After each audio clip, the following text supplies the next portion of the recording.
নির্বংশ নয়, আমার নবী লেজ কাটা নয়, আমার নবীর নাম নেয়ার মতো থাকবে না। তোরা বলছিস গোটা বিশ্ব আমার নবীর জন্য মাতোয়ারা হয়ে যাবে, চিল্লায় বলো ঠিক কিনা? ইংল্যান্ডে বর্তমানে সবচাইতে জনপ্রিয় যে নামটা গোটা ইংল্যান্ড কাঁপিয়েছে, ওই নামটা হচ্ছে MUHAMMAD। চিল্লায় এখন সুবহানাল্লাহ। মুহাম্মদ সবচেয়ে চয়েসফুল নাম তাদের কাছে। তোরা বলিস আমার নবী নির্বংশ লেজ কাটা, তোদের 14 গোষ্ঠীর আমি নির্বংশ বানায় দেব। তোদের নাম নেয়ার মতো কেউ থাকবে না, তোদের নাম নেবে আর মানুষ থুতু ফেলবে, চিল্লায় বলো ঠিক কিনা? আমার নবীর নাম নেয়ার সাথে সাথে সেখানে দুরূদ আছে না নাই? আমরা যখনই বলি মুহাম্মদ তখনই পড়ি সাল্লাল্লাহু।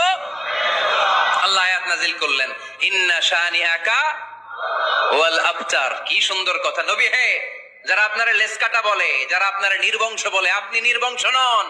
যারা বলছে নির্বংশ, ওরাই নির্বংশ। কথাটা কার?